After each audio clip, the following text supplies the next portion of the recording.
जी barrister Gohar साहब।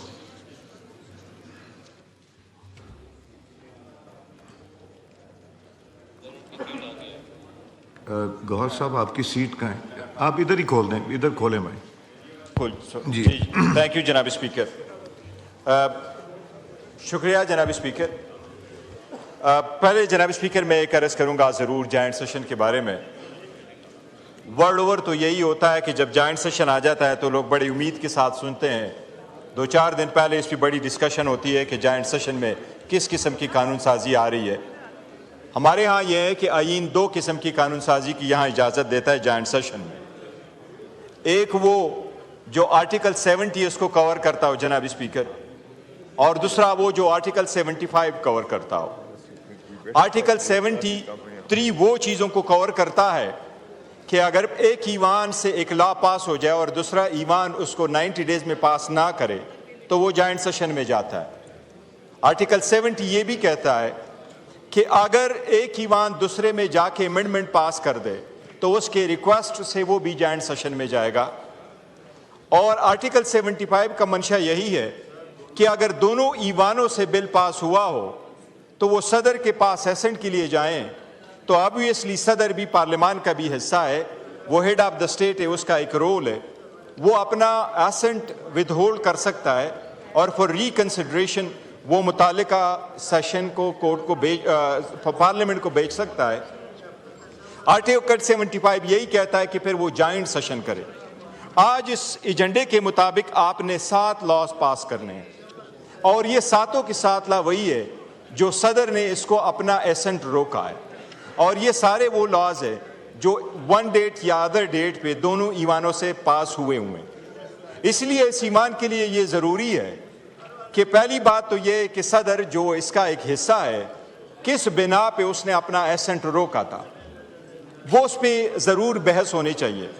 जनाब speaker, इसमें 3 लॉज ऐसी हैं कि शायद वो तो पुरानी हैं 2023 को, लेकिन बाकी लॉज ऐसी हैं वो सारे 2024 और 25 की है।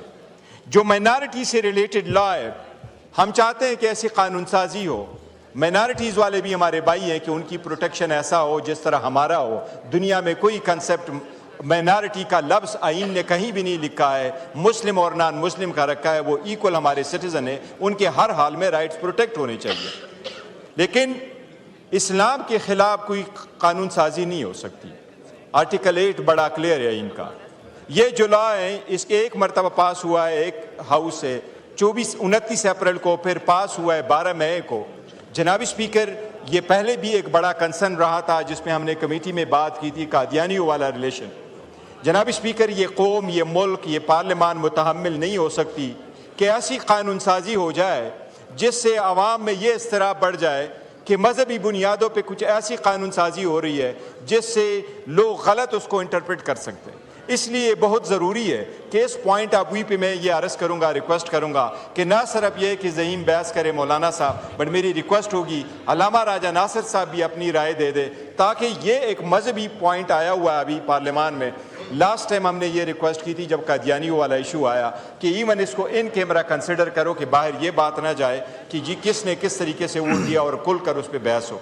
तो माइनॉरिटीज़ की राय हर सूरत प्रोटेक्ट हो, लेकिन कानून साजी आईन के मुताबिक हो। और कादियानियों का इशू बड़ा सीरियस है, इस पर कहा जाए। मौलाना साहब की ये बात बिल्कुल वैलिड है कि इसमें जो क्लाज लिखा गया है सेक्शन 35 में, not with standing anything contain in any other law for the time being in force, इसका मतलब ये है कि ये लॉ अगर ये सेक्शन उस हाल में रहे तो इस लॉ को सुप्रीमेसी हासिल हो जाएगी over any other law including ये जनाब मिनिस्टर साहब ने ज़रूर फरमाया कि इसमें हमने ये जिक्र नहीं किया कि notwithstanding any judgment of the Supreme Court, लेकिन जनाब स्पीकर जब सबसीक्वेंट लेजिस्लेशन आ जाती है और जिसमें इस किस्म का क्लास हो फिर ये लॉ प्रिवेल करेगा देन की सुप्रीम कोर्ट की जजमेंट्स प्रिवेल करेगी। इसलिए ज़रूरी है कि इस पर सारी सेराज लीगल पॉइंट बैरिस्टर गौहर साहब।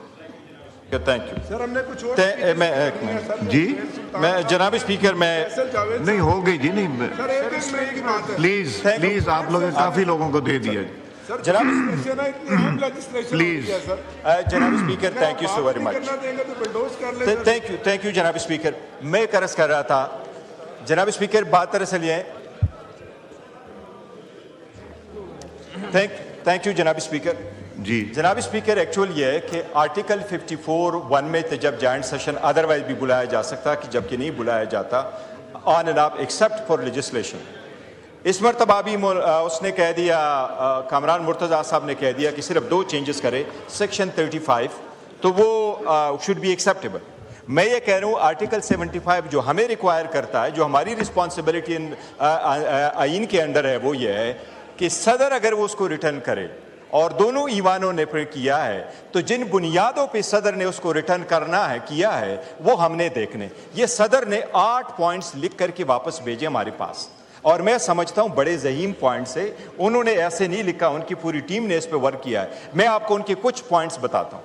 वो सब ने पढ़ लिए, सब ने पढ़ लिए वो पॉइंट, सबके पास है। एक पॉइंट बड़ा जरूरी है, बड़ा जरूरी। जस्ट लेट मी एक पॉइंट की है, सारे 8 तो ना पढ़िए जनाब स्पीकर, सारा मैं नहीं पढ़ा, मैं सिर्फ उसकी समरी दे रहा हूं। देखिए उन्होंने ये लिखा है कि आप फर्स्ट टाइम माइनॉरिटी की एक्सप्लेनेशन कर रहे हैं, डिफिनीशन कर रहे हैं। उन्होंने एक और पॉइंट लिखा है कि आप कह रहे हैं इनको कि जब चेयरमैन और मेंबर होंगे हम उनको कभी रिमूव नहीं करेंगे, लेकिन उस तरीके से रिमूव करेंगे जिस तरीके से हम सुप्रीम कोर्ट, हाई कोर्ट के जजेस को रिमूव कर रहे हैं। उन्होंने कहा ये इतना बड़ा स्टैंडर्ड आपने इनके लिए क्यों रखा है? अगर वो करप्शन करे तो फिर नहीं रिमूव किया जा सकता है।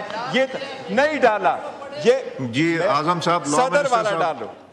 जी गौर साहब, जी गौर साहब बंद कर लीजिए जी। सेकंड 2 इशू उन्होंने बड़े इंपॉर्टेंट उठाए। नंबर 1, उन्होंने कहा आपने इस कमीशन को इख्तियार दिया है कि खुद अपने पोस्ट क्रिएट करे और आगे अपग्रेडेशन करे, जबकि इस किस्म का पावर किसी और कमीशन के, वुमेन कमीशन के पास भी नहीं है, तो ऐसे पावर क्यों दे रहे?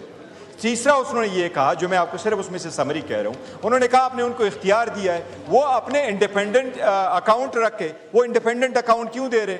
जनाब स्पीकर, ये सारी पॉइंट ऐसी हैं, इस पे बहस करें क्योंकि ये मैटर सीरियस है, और इसको उसके बाद आप अप्रूवल के लिए सबमिट कर दें। Thank you ji.